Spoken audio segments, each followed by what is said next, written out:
पाहण्यासाठी आमच्या YouTube चॅनलवरील PVR म्हणजेच पंढरी वार्ता या न्यूजला सबस्क्राइब करा आणि शेजारील बेल आयकॉनवर क्लिक करा।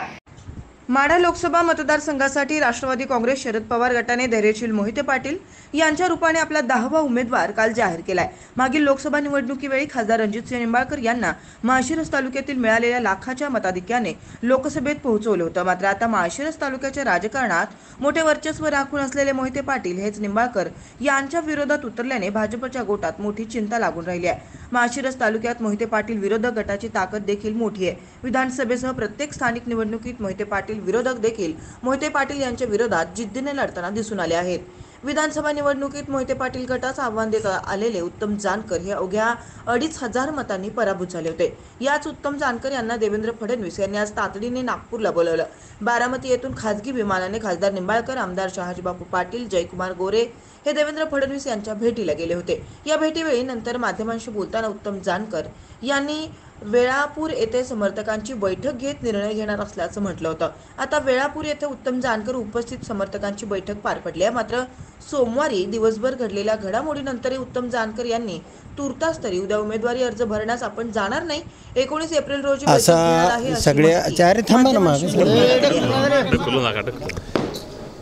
त्या चर्चेमध्ये असं ठरलेलं होतं की आज संध्याकाळी काही ठराविक कार्यकर्त्याशी बसून आम्ही विचारविनिमय करू।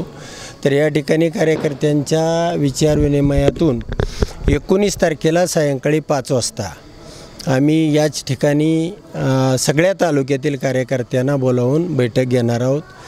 ज्याही कार्यकर्त्यांनी TV मध्ये ऐकलं ते सगळे कार्यकर्ते या ठिकाणी आलेले आहेत, उपस्थित झालेले आहेत। परंतु सगळे कार्यकर्ते तालुक्यामधले आलेले नाहीत। आम्ही 19 तारखेला शुक्रवारी सगळे बसणार आहोत आणि त्या ठिकाणी आमचा निर्णय होईल।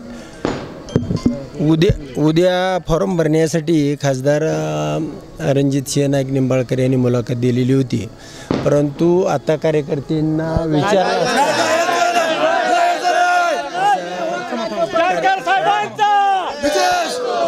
कार्यकर्त्यांना विचारला असता की आपला निर्णय झाल्यानंतर आपण फॉर्म भरण्यासाठी जाऊ, अशा पद्धतीची भूमिका कार्यकर्त्यांनी घेतलेली आहे। अचानक हे सगळे कार्यकर्ते या ठिकाणी आलेले आहेत आणि यांना कोणाला निमंत्रण दिलं नव्हतं। आम्ही 5-6 जण बसून ही बैठक कधी घ्यायची आणि या बैठकीचं नियोजन कसं करायचं त्यासाठी आम्ही बसतोय।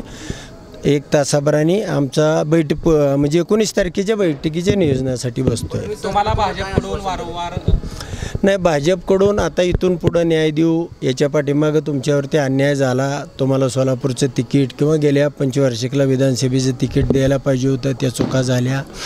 या संदर्भामध्ये त्यांनी काही चुका आमच्याकडून मोठ्या प्रमाणावरती झाल्या, पण काम करावं आमचं अशी अपेक्षा या उद्देशानं त्यांनी बोलवलेलं होतं। सगळ्या कार्यकर्त्यांची विचारविनिमय करून 19 तारखेला आमचा निर्णय होईल। यामुळं तुमच्यासोबत असणाऱ्या कार्यकर्त्यांचं नुकसान झालेलं आहे, तुम्हाला 2 वेळा डावलल्यामुळे?